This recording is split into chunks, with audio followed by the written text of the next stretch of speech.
All right, we're going to be talking about operations with monomials. Now, to start off with, a monomial is just either a constant or a coefficient with a variable or variables to whole number exponents. So when we're doing this, I like to say we're going to do this one variable at a time.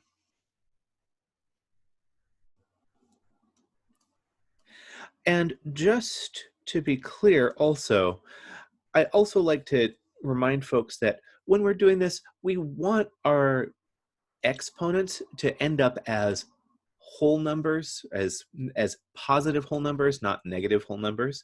So that's one thing that we're going to keep in mind. So when we're going through some of these, uh, we're going to go through and make sure that when we do this, we want our constants, we want everything to end up with positive exponents.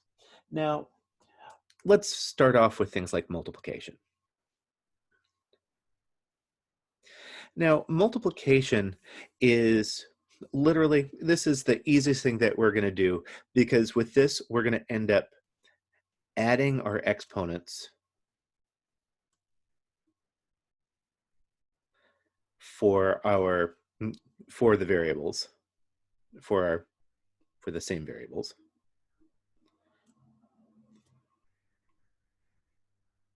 And of course, we're just going to be multiplying together our constants as well.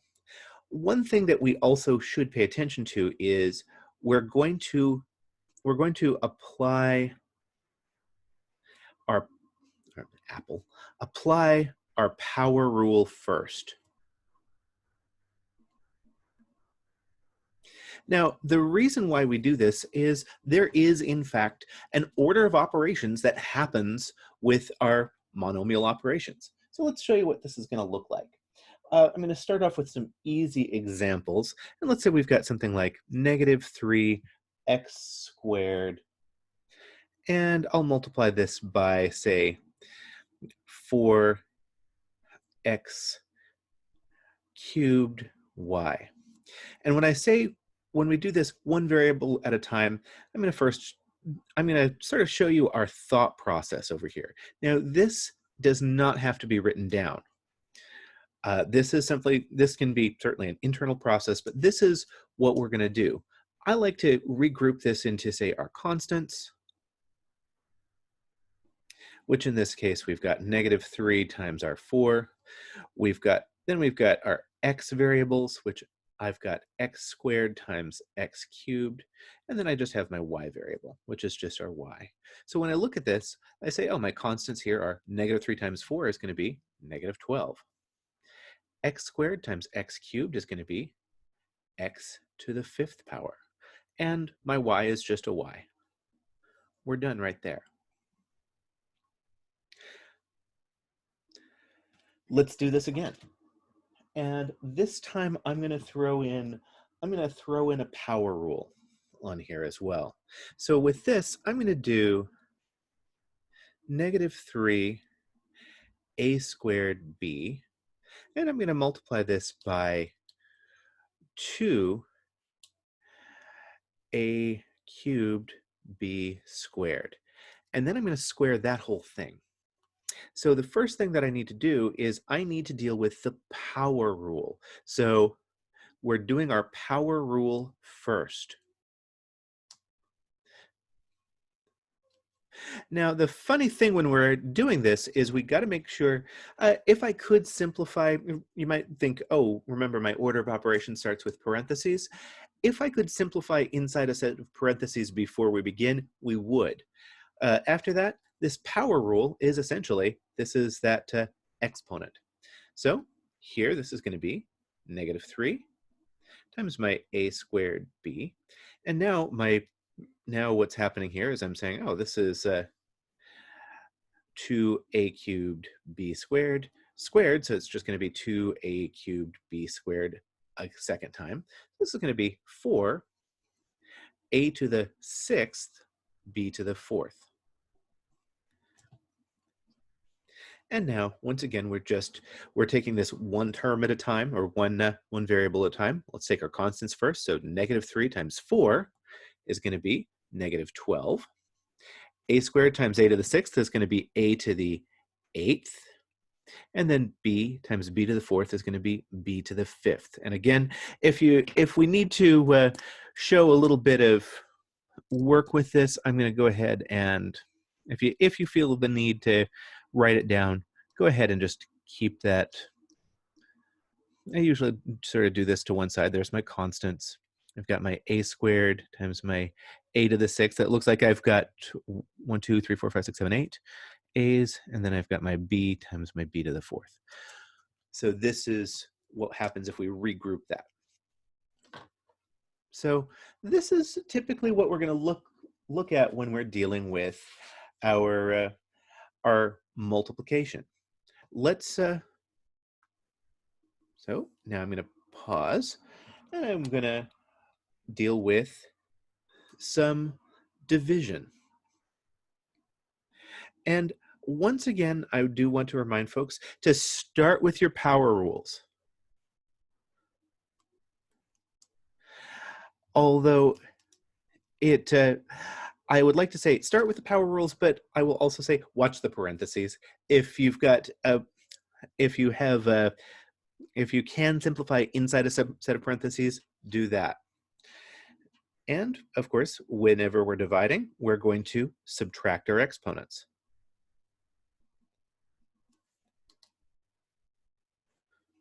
So we're going to subtract the exponents of our like variables. So let's start off with an example like this. I'll do something like, I'm going to do 25, I'll do w squared, I'll do w squared z cubed over 30 w to the 5th z. And when I do this, I'm once again, I'm going to think of these things sort of one term at a time, or one piece at a time. So I'm going to think of this a lot like I would think of 25 over 30. And then I'm going to deal with w squared over w to the 5th. And then last, my z cubed over z. So if I'm reducing 25 over 30, I can see that 5 goes into both of these. 5 goes into 25 5 times. It goes into 30 6 times. So I'll have 5 sixths. Here I'm subtracting my exponents, but my larger one's in the denominator. So I do 5 minus 2 is going to be w cubed down below. Up top, and with my z's, my higher exponent is in my numerator. So again, I'm subtracting my exponents, only this time I'm going to be left with a z squared up top. And we'd be done right here. When I throw some power rules into the mix, and this is what I mean when I say start with your power rules, but watch your parentheses. I'm going to show you examples where the parentheses, we need to start with the power rules, and another one where we will need to start with the sort of simplifying inside the parentheses. So here, this is one where we're going to start with power rules first. And this is something where we've got, let's say we've got something like 3x squared, and I'm going to do this one cubed. And then I'll multiply that by, I'm going to multiply this one by 4x to the 5th. And then I'm going to divide this whole thing by 6x to the 10th power. So here, we're going to do our power rule first. So this is going to be 3 to the 3rd power is going to be 27. X squared cubed is going to be times x to the 6th. Now now I'm going to multiply that by, say, 4x to the 5th, and then by 6x to the 10th. Now, at this point, I've got a couple things I'd like to do. I'm going to go ahead and I will multiply. Actually, you know what? I'm going to leave my constants, think about my constants kind of separate, and then I'm going to put my variables together in a different way. So I've got this 27 and a 4, and then I've got my 6. Now, the reason why I'm doing this way is whenever I'm dealing with my variables, I always like to encourage folks to reduce first, then multiply. So it looks like looks like 2 will go into both 4 and 6 once, and then 3 will go into both 3 and 27 9 times. So I'll be left with an 18 over 1. So I'll have an 18. And I don't, and I'm going to, and when I think about this, I've got x to the 6th times x to the 5th over x to the 10th. Now, I've got a couple different ways of dealing with this. I could, if I wanted to, I could multiply. It would make it a little bit simpler if I were to multiply these first and then reduce. Or I could say, well, it looks like I'd have, say, x to the 5th down below, and then how many more do I have left? I could have just a single x up top. So this would be an x and a 1. So I'd end up with 18x, actually just 18x. Otherwise, if you would prefer, we could also, this one is just a stylistic choice. We could have just said, oh, x to the 6th times x to the 5th is x to the 11th over that x to the 10th, which I'd be left with a single x up top. There it is. So that's where this is where we'd need to use our power rule first. Now, we haven't really dealt with simplifying inside a set of parentheses first, but we can have some cases where we'll do that. So something where we'd end up having to do that, this would be a little bit more along the lines of, oh, here's a good one. Let's say I've got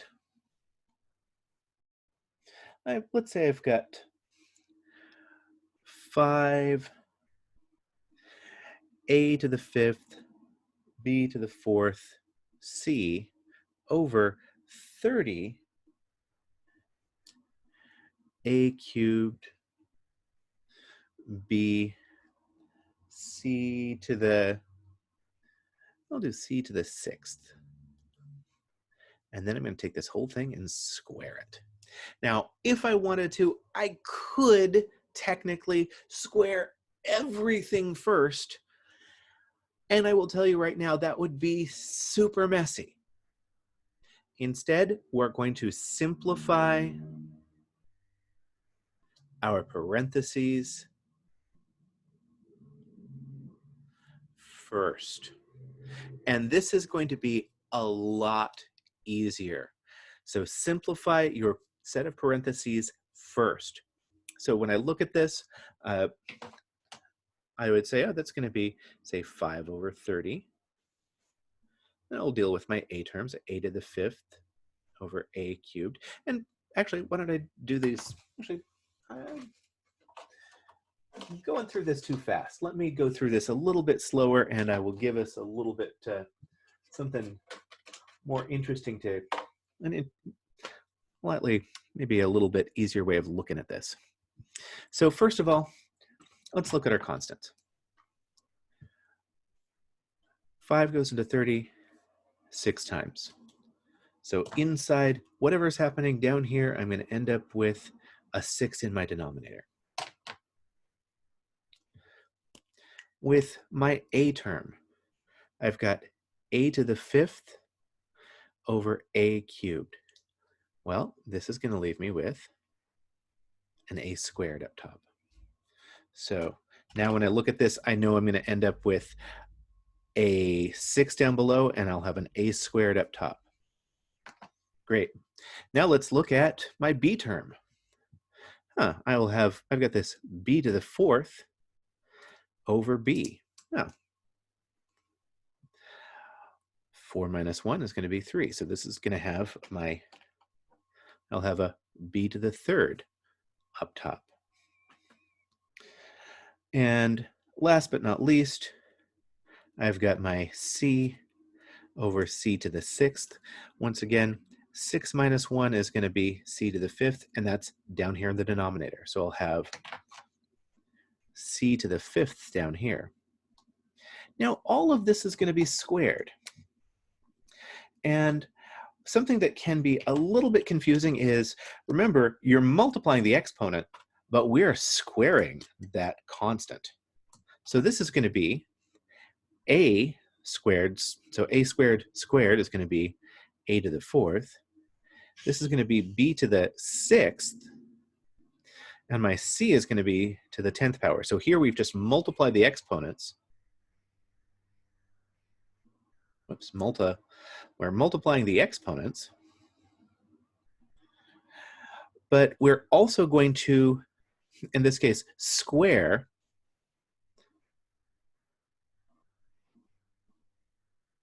and it's not always going to be square. Sometimes it might be cube. The constants, or the coefficients. So this isn't going to be 6 times 2. This is 6 times 6. This is going to be 36. And we're done right here. Now there's a couple more things that we could do with this. I do want to, actually let's finish up with our basic operations because we have addition and subtraction left to go through. Incidentally, I will do our some things with scientific notation in a different video, so we're not going to go over any of that here. But yeah, let's do addition and subtraction. And every time we're dealing with addition or subtraction, just remember that here we are only going to add or subtract the coefficients. And when we're doing this, it is only on like terms. So say I've got 3x squared minus 5x squared plus 12x squared. All of my terms are like. Or sometimes you'll hear these as similar terms. They've got the same variable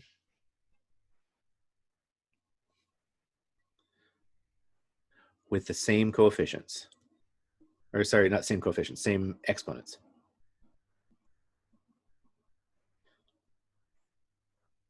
So with this would be minus 2x squared plus our 12x squared, or just 10x squared. And that's how these work. And I mean, depending on, we could do all sorts of stuff with this. I mean, it doesn't, I could do something like, 30ab squared minus 18ab squared minus 5ab squared, as long as it's the same variables with the same exponents on them. If I had an a squared b, that wouldn't be a like term. But here, yeah, this we could go ahead and add. 30 minus 18 is going to be 12ab squared. Notice that the exponents don't change. I'm only adding or subtracting the coefficients. Yeah, then minus 5ab squared, and this would be 7ab squared.